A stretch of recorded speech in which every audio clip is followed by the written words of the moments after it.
This afternoon in the marketplace, rising inflation rates or increasing price of goods and services could worsen unemployment situation and, of course, increase the interest rates in the coming months. We'll hear from the government statistician.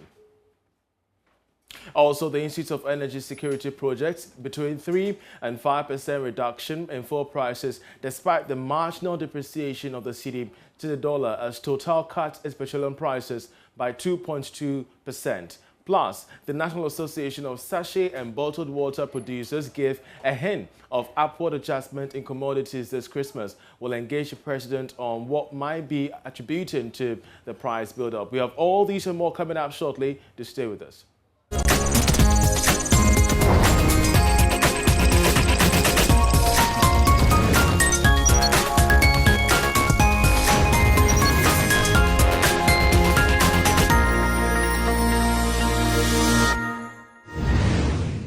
You're welcome to our first story. The rising inflation rate could affect the country's quest to bring down the cost of credits to enable businesses access cheaper funds for expansion. The situation is also likely to worsen the unemployment situation if the trend is not reversed. The government statistician, Professor Samuel Ainen, has suggested the need to think about the overall effect of inflation on the economy as the year ends. Now, this call follows the 12.2% rate of inflation recorded during the month of November. We have more in this report.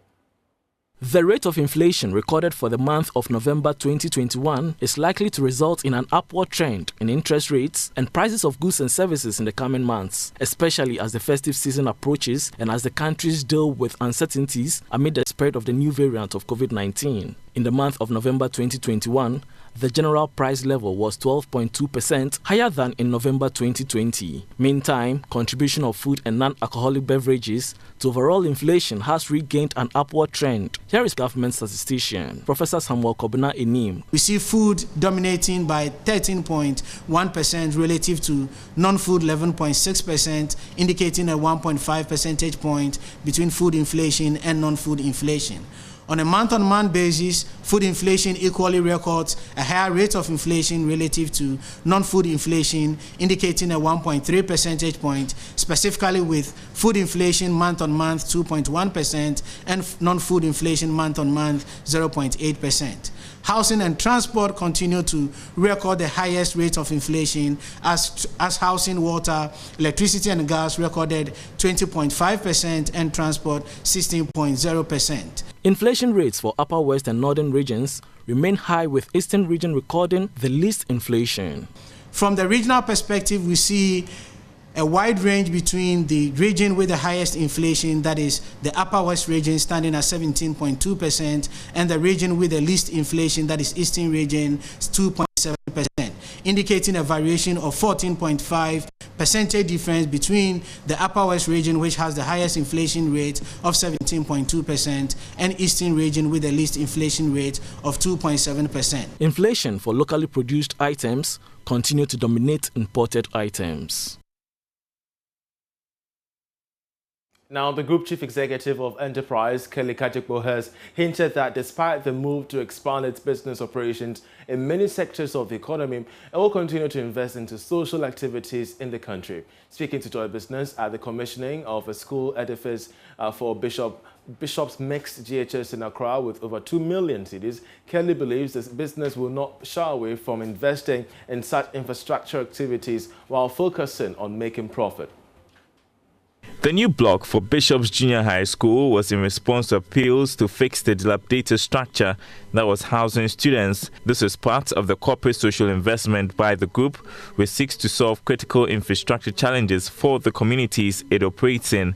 According to the Group Chief Executive, Kelly Kajikpo, the company will continue with such investments as it expands the business. The fact of our making this known has more to do with the appreciation that the school authorities wanted to show. We've done stuff for the police hospital, we've done stuff for Kolebu indeed, and we'll continue to do. And so far as we are citizens in any community and we are in all over the country, we will try to do our best. I mean, we are not saying we will do everything. We cannot do everything, but we'll do our best, because so as we are concerned, we are also citizens in the communities that we operate. Immediate past headmistress of the school, who spearheaded the project, Georgina Ajimandia, praised Enterprise Group for its contribution to the growth of Bishop's Junior High School. She expressed confidence that the new edifice will boost the morale of students to study harder and become prominent people in society. When they want admission and I tell them the school is for, they refused. That they want me to admit their children because they want the school. And now that the building is so beautiful than the former one, wow, I believe next academic year, I don't think the head teacher will have his space. A lot of children will be here to be admitted because of the beautiful building we can all see today. You're welcome. Kelly Gajepo indicated his company will invest in sustainable areas of the economy moving into the new year. Now, the Institute of Energy Security is projecting between 3 and 5% reduction in the price of fuel at the pumps, despite the marginal depreciation of the cedi against the dollar. Already, some oil marketing companies, including the market leader Total, have cut their price by about 2.2%. The IES is attributing the fall in petroleum prices at the pumps to a decrease in price of Brent crude on the international market. Now, prices of fuel also went down during the last pricing window at the beginning of this month, as a market leader, GOIL, reduced its price significantly on the market as well. Benap Oil, Star Oil and Frames Oil were also among the OMCs that sold the least priced fuel on the local market. Well, we're joined by research analyst with the IES, Fritz Moses, on this development. Fritz, we're grateful that you could join us. Is the projected price reduction enough to cushion consumers this festive season and beyond?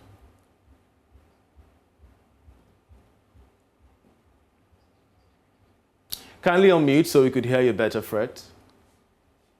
All right. Thanks for having me once again. What we are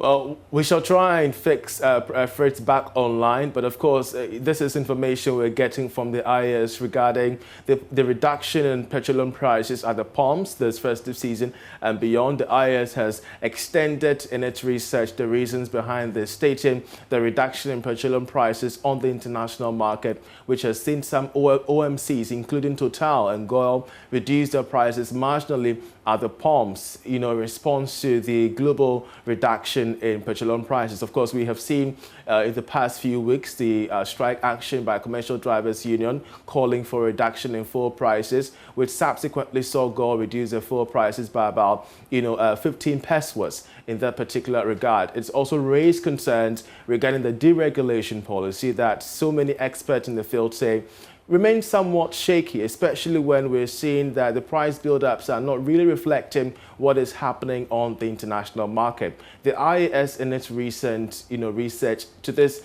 nature, has responded that, well, things are changing, beginning to change from the side of the OMCs as they, toe the line of international practices as global prices reduce in that nature. So far, we do know that 3 OMCs have reduced their prices, which I'll try and fix Fritz back on the line for an extended discussion on this one. We shall get that story for you shortly. I think, we shall take a break at this moment to give you more stories after the break. Do stay with us.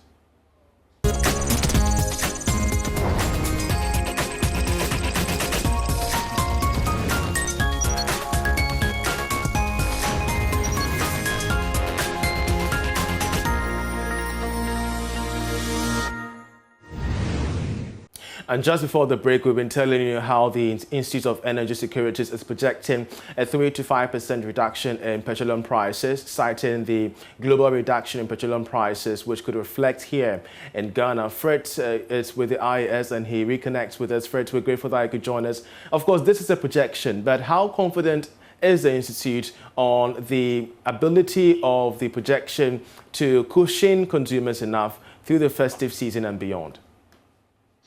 Well, thanks once again. Sorry for earlier too. We think what we are looking at is the international market factors affecting the local prices too.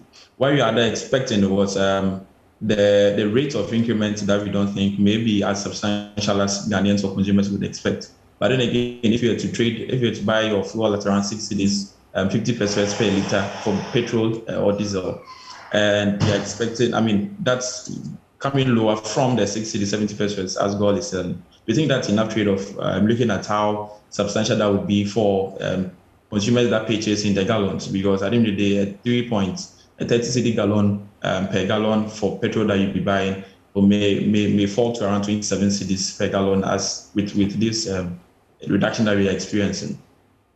Great. But even as you make this projection, of course, we're witnessing the strain of the Omicron variant, which definitely is also having disruptions on the global supply chains. How do you consider the outlook of petroleum prices based on this particular situation of the continued spread of the variant?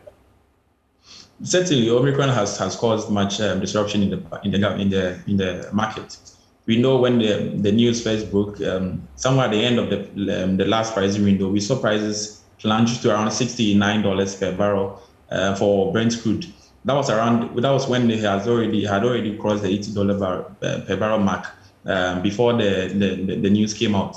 But then again, following from new research and new data that has come out from the World Health Organization and other leading medical institutions, we see the market traders getting used to news of the Omicron variant of the virus. We think, and we also see that the market has not really reacted as negatively as we would expect. Demand hasn't fallen as much as we would expect. Only the IEA, that's the International Energy Agency, projecting that demand for oil may fall by some 100,000 barrels for this month, and projecting a similar fall of 100,000 barrels for next year. That is some of the outlook, or some of the outlook that we are looking at. But then again, you see also the fact that the imposed restrictions that many countries, US, Europe, and even some countries in Africa are being forced to undertake due to the Omicron variant will only affect the jet fuel industry, because travel in that sector may fall in the festive season getting into the next year. But then again, with high vaccination rates in many countries in Europe, in US, and even in Africa, we think that for road transport users who rely on petrol, diesel, gas may not really be affected. The demand on that sector may not be affected because majority of people are now venturing into the vaccination drive and getting vaccinated. Definitely. But just before you leave, Fred, it's one thing to project on the global scale, and it's another thing to see the trickle-down effect here back home. It begs the question about the deregulation policy, and of course I do know that your institute has effected some research along these lines. Where do you see this policy moving forward, even as global petroleum prices fall? Certainly, it's a worry sometimes when you see prices fall on the international market and you don't see that commensurate fall on the local market.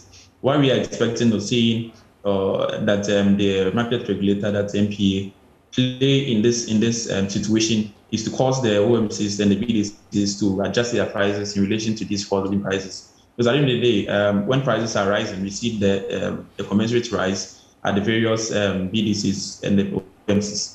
What, however, we may be experiencing now is the fact that some of the OMCs had for the previous windows in the previous month been reducing their margins on the price to ensure that there was a limit, there was a reduction on the prices that we see at the various pumps. And so usually what they would say is that they are trying to cash in now from the reduction on their margins that they had implemented earlier. But then again, as a deregulated market, you'd expect that the NPA's rule will be efficient enough to ensure that whatever the moves, what the market, what we experience on the international markets would be reflected on the local markets. Fred Moses, many thanks for your assessment. He's a research analyst with the Institute of Energy Securities. Well, away from that, bottled and sachet purified water continues to be a commodity experiencing a hike in price each and every 2 quarters of the year. Somewhere in March this year, the National Association of Sachet and Bottled Water Producers announced the increase in sachet prices by 50%. as operators cited the cost of production, which includes electricity. As we head for the holiday season, some checks at selected outlets in Accra show some increase on purified bottled water. To discuss, we're joined by the president of the National Association of Sachet and Bottled Water, Magnus Nunu. We're grateful, sir, that you could join us. Are we to expect any price adjustment on sachet and bottled water this festive season? Clarify for us. Good afternoon to your viewers and listeners, and grateful to be given the opportunity to join this conversation. Yes, I think that unlike in previous times, it's already taking place. I mean, on an individual basis, we have not come out formally as the National Executive Committee to announce as we have done in previous times. But if you do a price survey on the market, it's being done on a regional basis. Well, recently you heard about the Northern Regional Association pushing up the price of sachet, followed by the Western region. And this morning there has been discussions from other regions like the Central region to also follow suit. I mean, to push up the price of sachet water. On the bottle front, that's a very different ballgame. I mean, that's what the nationals. And so without the association, they go ahead to announce price changes. I mean, within this year, off my head, or from where I sit, price changes, I mean, individually, from some of the big guys, the price have shot up in bottled water specifically across. And that's what I have to say. So help us with the price margins. How much exactly are we looking at regarding the increase in prices for the sachet water and the bottled water as well? You know, sachet water used to be going for around 4 cedis or 3.5.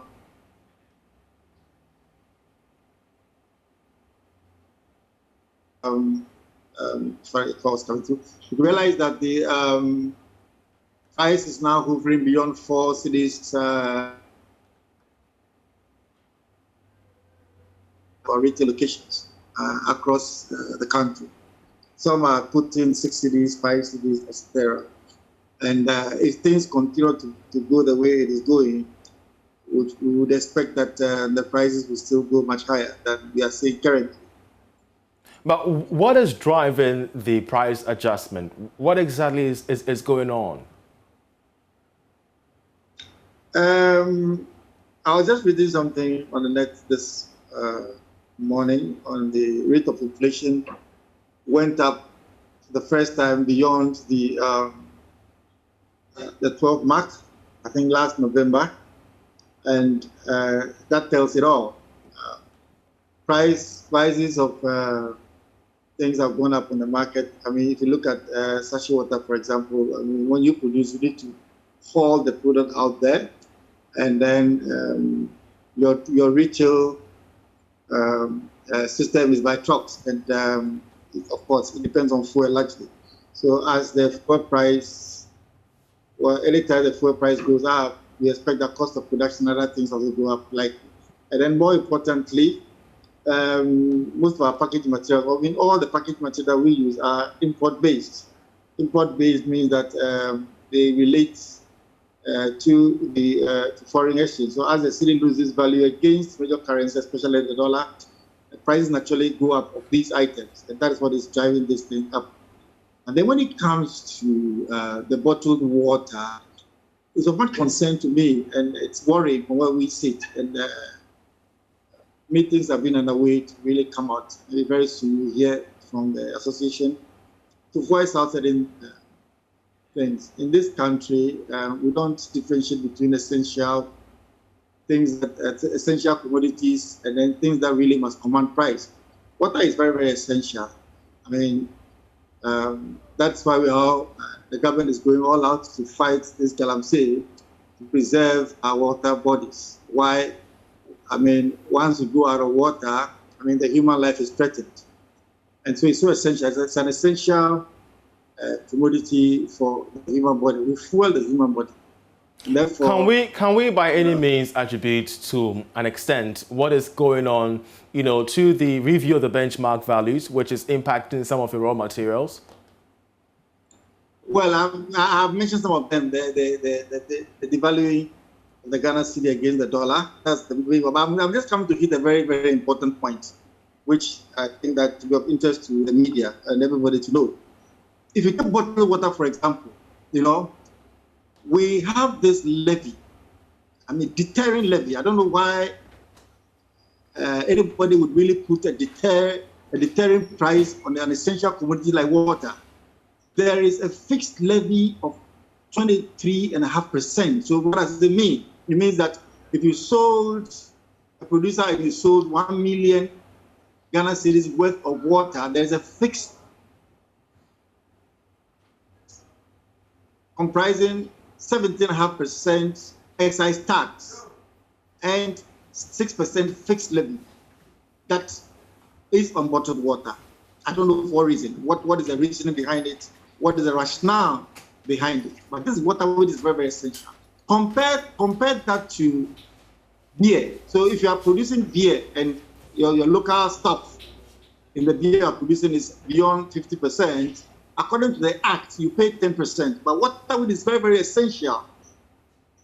Me and you, as we drink, we are paying 75% excise tax. I don't know what is excisable about bottled water. Water is so essential, and that is one of the things. So can you imagine government coming to say water is so essential? Let me take off the taxes on it. That means that the price of water will be 23% lesser than what is being sold on the market, and that is what must be addressed.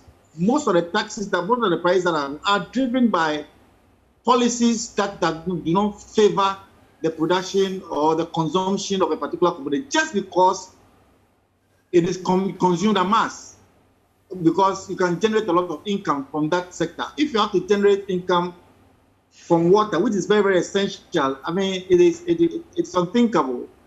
It is unthinkable. I don't know the rationale behind it, but water is so essential. But for sachet water, but for bottled water, can you imagine where Ghana will be now when all our water bodies are polluted with this galamsey thing? So why would the government so caring, or the authorities that be, who place a tax? I'm so shocked from where I sit to question one of the authorities that be, that, listen, why would you put so much tax on water? I say, well, of course, we want money, and of course, if everybody consumes water, so we have to put a tax there. This is unthinkable. So for me, whatever is happening, if it can be looked at, first will come out. Why do we have to pay excise tax on bottled water, 70%, and then beer, alcoholic beverage, you pay 10%? Somebody must explain to me. I need explanation. I need the religious bodies must ask questions. We all must ask questions. And very soon we are going to come out on this. If the authorities that be are there and they are listening, check the act and see why. You said that, okay, that beer, if it contains local raw materials, then it's 10%. Listen, the water we produce, we don't import anything. The water is, everything we produce is locally generated. And so the taxes on water must go down. It must go down. It must be removed. That excise tax is the deterrent. It's incentive for those of us who are producing bottled water. And the earlier we look at it, the better. Otherwise, we're meeting behind the scenes to come out, and it's becoming unbearable. The Ghanaians are being kicked out of business because of some of these unbearable taxes. And of course, we shall be following up on this shortly to give our listeners, updates regarding National Association of Sachet and Bottled Water, Magnus. We're grateful that you could join us on the marketplace. Thank you. Great.